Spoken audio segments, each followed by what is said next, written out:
ए hi friends, sorry. हे भाग तरी नंबर 25चा आहे. चुकून तो इतक्या लेट आला समजल्यांचं नाही. गोधर झाला मघून. पंचा, आलीस का तू? लगेच लोरी गात असलेल्या सृष्टीची मम्मी गात असलेल्या गप्पा झाल्या आणि सृष्टीला विचारू लागल्या. त्या मशीनवर बसलेल्या होत्या. हाताने जरा जरा वेरात चिअर ला बांधलेली दोरी ओढायच्या. बिलकुल सवयीनुसार त्यांना बघूनच वाटत होतं त्यांना याची सवयच असावी. सृष्टीच्या या लहानपणी देखील त्या अशाच होत्या. दार उघडताच त्या मधुर आवाजाने सृष्टी मागे वळली आणि समोर बघत पाहून हसली. काय झाला दिलान? हो मला दिलाय. मी म्हणाले ना, चाचा देतात. ओ लाक, असं नाही की शहरात वाईट असतात. काही चांगले लोकही असतात. सोनू, ती शून्यात हरवल्यागत बोलली. मग सिले विचार डोक्यातून बाजूला करून, झोपला का तो आता? सृष्टीने पाळ्यांना डोकावून पाहिलं. फक्त 2 महिन्यांचा तो क्यूटसा बेबी हाताची मुठे तोंडात घेऊन गाढ झोपला होता. अगदी कापासारखा वाईट, कपाळावरवर केसांचा आलेला जाप सुंदरता अजूनच वाढवत होती. सृष्टी जरा गडबडली आणि घाबरून आराधनाकडे बघू लागली. आत्ताच बाहेरून आलीस, अक्कल आहे की नाही? असं बाहेरून आल्यावर थेट छोट्या बाळापाशी येतात का? झोपलाय तो आणि तू बाहेर बसली होतीस की नाही? 6 महिने झालेत तरी हे सगळं पकडायचं असतं. आपण इतके मॉडर्न नाही आहोत. समजलीस तू?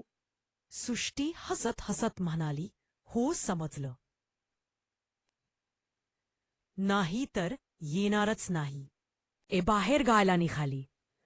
तेवढ्यात आईने तिचा हात पकडला, गोल फिरवून हलकीशी थापड मारली आणि मिठी मारली. असं का बोलतेस तू? दोघी मायलेखी एकमेकींच्या मिठीत रडू लागल्या. 10 मिनिटं मिठी मारून तशाच उभ्या राहिल्या. मग सृष्टीने डोळे पुसले. मा, मी जाते. हे दूध गरम करून ठे. सार्थक उठला तर गरम करून दे. हो ना, आई म्हणाल्या. थांब, आता चहा बनवते. तोपर्यंत तू पाळणा हलवत राह. हो. सृष्टी पाळण्याशी बसली आणि त्या नाजूक बाळाकडे पाहत मनात म्हणाली, खरंच रे, तुझ्यामुळेच जगण्याची इच्छा निर्माण झाली. तू जरा येणार आहे हे माहीत नसत झाला तर कदाचित संकल्पला असतं. स्वतःला संपलं आणि आईमुळेच मी पुन्हा उभी राहिले. तोपर्यंत आई 2 कप चहा बनाली आणि एका बिस्किट घेऊन आली. जसं लहानपणी बसायची तसं सृष्टी पुन्हा तिच्या आईसमोर बसली. 2 तुकडे करून दोघींनी ते बिस्किट वाटून खाल्लं. बाहेर जाताना सृष्टीने स्वतः सिलेली छोटीशी कापडी बॅग उचलली. आईंना ती बॅग इतकी आवडली होती की त्यांनी आणखी 5 सिलून घेतल्या होत्या. आई हाक मारली, अरे तू त्याला दूध पाजलंस की नाही? नाही पाजलंस तर दिवसभर रडत राहील. थोडं छातीशी धरून पाज ना. आता वेळ असेलच की इकडे या गादीवर झोप. तू गेल्यावर मी त्याला उचलून पाळण्यात टाकेन. बाळाला आईच्या दूध हवं असतं. दूध पितो ना? सृष्टी परत आली. गळ्यातला स्कार्फ काढला, जमिनीवर अंतरला, सार्थकला पाळण्यातून उचलला आणि खाली लेटली. आईने दोघाकडे पाहिलं, डोळे पुसले आणि दुसऱ्या खोलीत निघून गेली. लाकड फाक होयांचं घर, पण प्रेमाने भरलेलं. जेवढ्या गोष्टी रोज लागायच्या तेवढ्याच पण गरजेच्या वस्तू होती. इथले लोक की फार मदत करायचे. पहिले 4-5 महिने आई मुलगी जिथे काम मिळेल तिथे करायच्या. ते दिवस जरा हलाखीचेच काढले. दोघींनी नंतर ज्या कंपनीत सृष्टी आता होती तिथल्या एका सिनियर अधिकाऱ्याच्या बायकोने शिफारस करून तिला ही नोकरी मिळवून दिली होती. सार्थक झाल्यावर सृष्टी फक्त 1 महिनाच घरी राहिली, मग पुन्हा कामाला लागली. आता 2 महिने पूर्ण झाले होते. सकाळी घर आवरायच्या, जेवण बनवायच्या, पाणी भरायचं. मग आराधना उरलेलं काम आणि सार्थकचा सांभाळ करायच्या. थोडंसं शिवणकामही करायच्या. हा दिनक्रम दोघी मायलेकीचा दररोजचा होता. सकाळचे 8 वाजून गेले होते. इन्फॉर्टंट तापे. सार्थक झोपला की सृष्टी हळूच उठली, त्याला छोट्या चादरीने झाकला आणि निघाली. आईने येऊन त्याला हलकेच उचललं, खांद्यावर ठेवलं, थोपटला आणि पुन्हा पाळण्यात झोपल. संध्याकाळी 4 वाजा फ्लाईट टेक ऑफ झाली होती.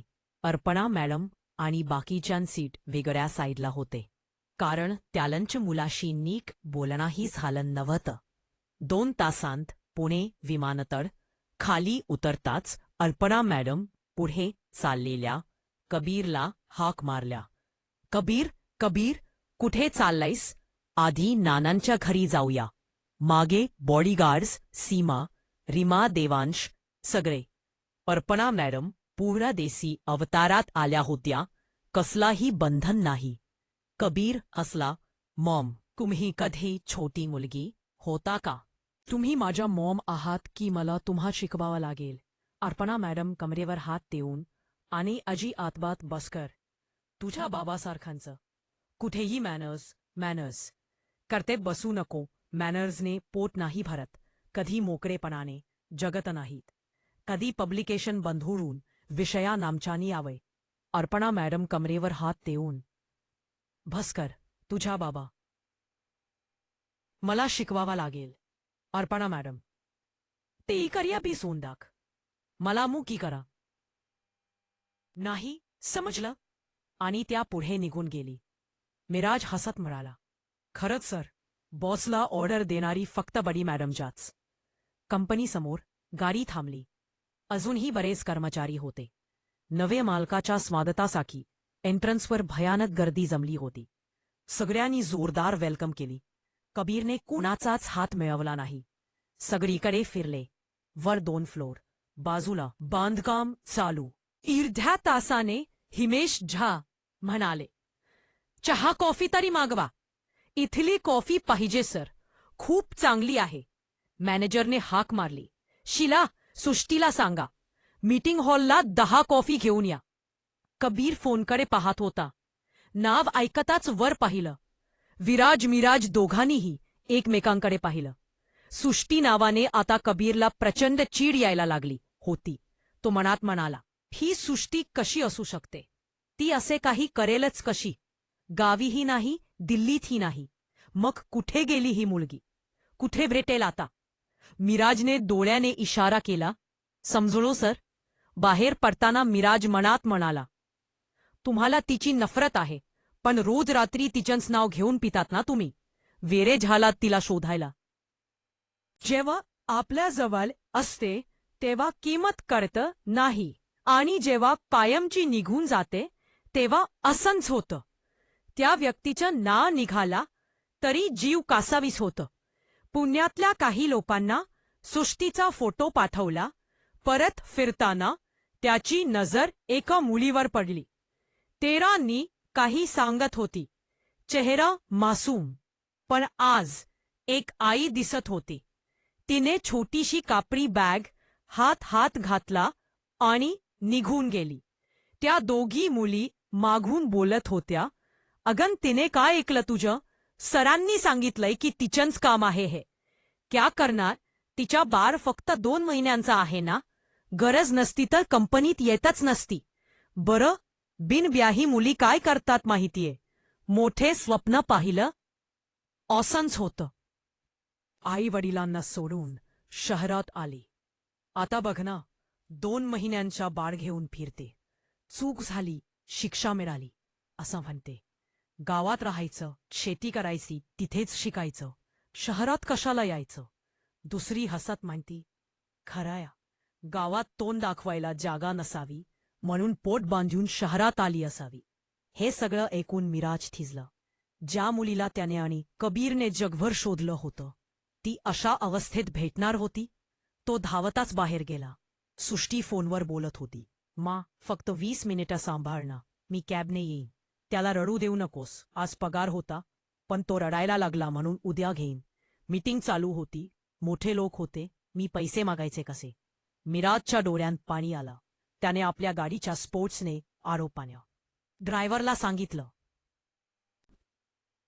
ज्या वाईट ओढणीवाल्या मॅडम आहेत ना, त्यांना घरी सोडून ये. ड्रायव्हर थक्क झाला. आजपर्यंत कंपनीतल्या बॉसच्या गाडीत वेट्रेसला जायचं कधी घडलं नव्हतं. ड्रायव्हर म्हणाला, सुष्टी दीदी, बसा ना, मी तुम्हाला सोडतो. सुष्टीने आजूबाजूला पाहिलं. मागे पुढे कोणी आहे का हे तपासलं आणि नाईलाजाने बसली. तिने घाईघाईने पत्ताही सांगितला. तेवढ्यात मिराजने लपून छपून 3-4 फोटो काढले. ही सुष्टी आधीची सुष्टी नव्हतीच. एकदम साधी, सोपी. मेकअपच्या थर नाही, लिपस्टिक नाही, फक्त डोळ्यांत भीती आणि काळजी. मिराज फोटो घेऊन आत गेला. मीटिंग रूममध्ये कॉफी ठेवणारी मुलगी काही बोलली नाही. मॅनेजरने विचारलं, अरे सुष्टी कुठे गेली? आज तर आली होती ना? ती मुलगी फिरून म्हणाली, सर, तिच्या बेबीला ॲडमिट लागलं होतं. घरून व फोन आला म्हणून निघून गेली. कबीर गेल्या अर्ध्या तासापासून फक्त हेच ऐकायला आणि विचारायला उत्सुक होता, ही खरंच सुष्टी आहे का? जेव्हा त्याने तिचं नाव ऐकलं होतं तेव्हा त्याच्या मनात एक लाट उसळली होती, पण आता ती पूर्णपणे शांत झाली. म्हणजे अजून भेटलीच नाही, पण पुढची गोष्ट ऐकताच त्याने पुन्हा वर पाहिलं.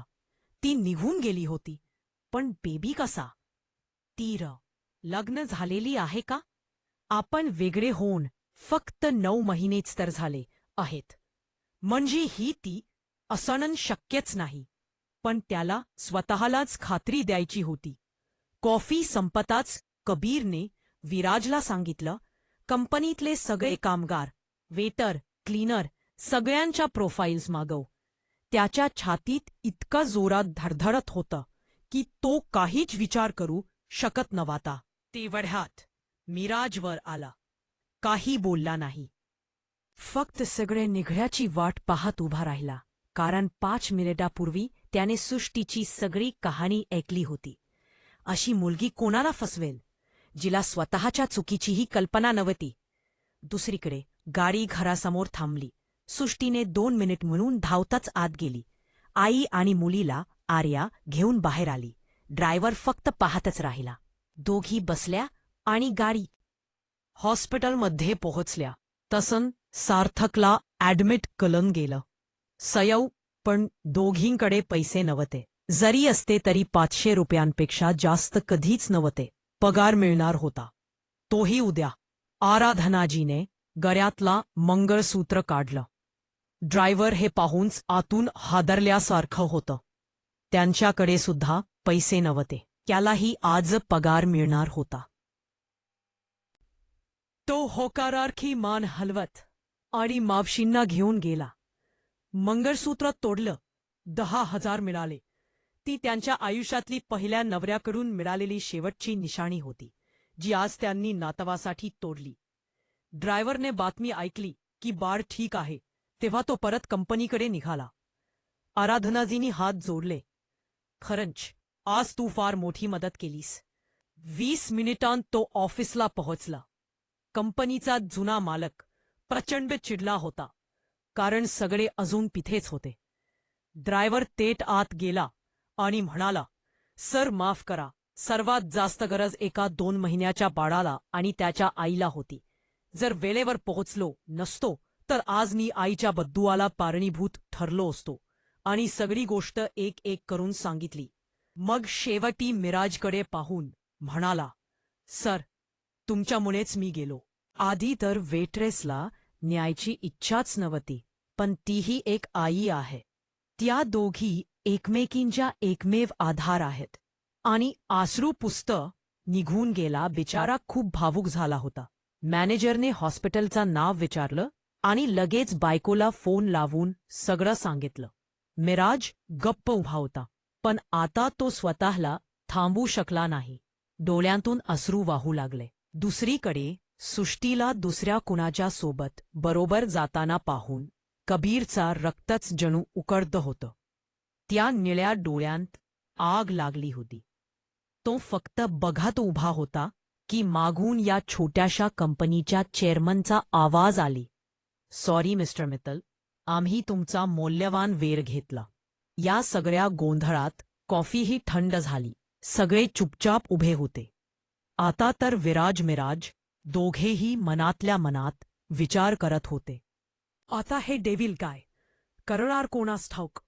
मॅम इथे दिसल्या म्हणूनच गेल्या कित्येक महिन्यात ते कुठेच सापडत नव्हत्या. पण बार आहे म्हटला तर मॅमने दुसरा लग्न तर केलं नाही ना. असं नसेल तर पुढे काय. हा माणूस त्यांची एवढी काळजी घेतोय. खरंच हे दोघात काही आहे का. आता असिस्टंट आणि बॉडीगार्ड्सही असं विचार करत असतील तर बॉसचं काही आहे का. आपण मुंच म्हटलास काय बोलणार.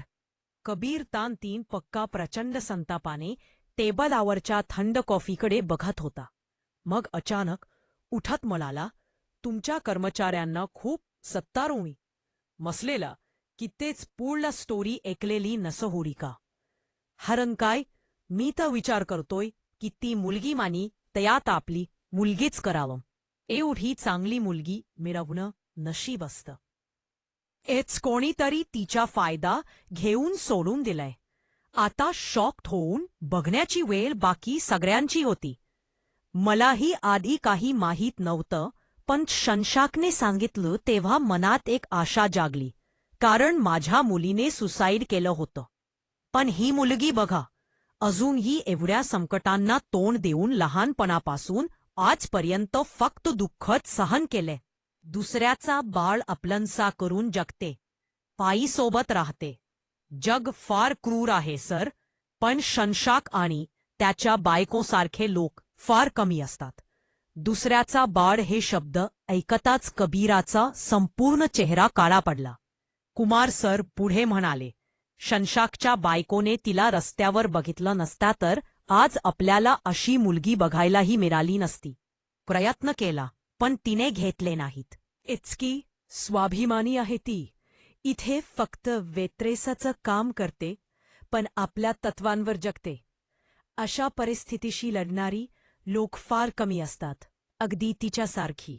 इथे जो कोणी येतो तिला बघून आकर्षित होतो, उलटसुलट बोलतो, पण ती कधी कोणाकडे वर पाहूनही बघत नाही. माहीत नाही पुढे काय होईल तिच्या. अशा लोकांच्या जगात अशी मुलगी नाही टिकणार. कारण हे जग तसं नसलेल्या माणसाला इतकं मजबूर करतं की तो माणूस मनात विचार नसतानी देखील हा मार्ग निवडतात. मग हसून डोळ्यांतले अश्रू पुसत म्हणाले, अशा मुलीला तर महालाची राणी बनवून ठेवायला. कबीरचे डोळे मात्र पश्चातच्या आगीने जळत होते. कुमार सर जसा जसे बोलत होते तसंच त्याचं रक्त आणखी शांत होत चाललं. इन पाच कुमार सर पुढे म्हणाले, बघा ना, 1.5 वर्षापासून ती दुखाच्या ठोकरन खाते. किंवा धान तुम्हाला सरे चांगली मृत्यू होणार नाही. त्या नराधमाची अशा मुलीसोबत हे सगळं करायची हिंमत कशी झाली कोणाला. मग हा खूप काही आहे सर. फक्त एक गोष्ट लक्षात ठेवा, ती माझीच मुलगी आहे. तरी तिला कधीही काढू नका. कुमार सर भावूक होऊन, तिची सुंदरता तिची चूक नाही. चूक आहे लोकांच्या नजरेची. ती फक्त एक साधी सरळ मुलगी आहे, जिची इच्छा फक्त शांतपणे जगण्याची आहे. आधीच तिचं आयुष्य दुःखाने भरलेलं आहे. ते जाताना म्हणाले, मला माहीत आहे सर, तुम्ही ह्या मीटिंगमध्ये फक्त औपचारिकतेसाठी आला होता. तुमच्या चेहऱ्यावरून समजलं होतं की तुम्हाला यात इंटरेस्ट नाही. आता मात्र कबीर शांत झाला होता. तो शांतपणे म्हणाल, नाही सर, मी ही कंपनी घेतोय. आता थक्का होण्याची पाळी विराज मिराज आणि कुमारची होती. आधी त्यांना वाटला होता की हे कधीच इथे पैसे घालणार नाहीत. संपूर्ण वेळ कबीरचा चेहरा पाहून त्यांना ते कळला होता, पण त्यांनी दाखवू दिला नव्हता. आणि आता स्वतःच्या कानावर विश्वासच बसेना. उमार सरांतर आनंदाने नाचायचा वाटपा होता. त्यांच्या चेहऱ्यावरची खुशी लपत नव्हती. पण विराज मात्र अजूनही त्या एका गोष्टीवर अडकला होता. सुष्टी मॅडम एका बाराची आई मग तिचा नवरा कोण? तिने दुसरं लग्न तर केलं नाही ना? मग आपल्या डेव्हिल बॉसच्या काय होणार? तो तर रागाने वेडाचं होईल. पण कुमार सरांनी तर स्पष्ट सांगितलं होता, सिर्फ दोघी, आई आणि मुलगी. म्हणजे म्हणाल के दोघांनी एकदम कबीरकडे पाहिला. त्याचा चेहरा आता मिश्र भावनांनी भरलेला होता.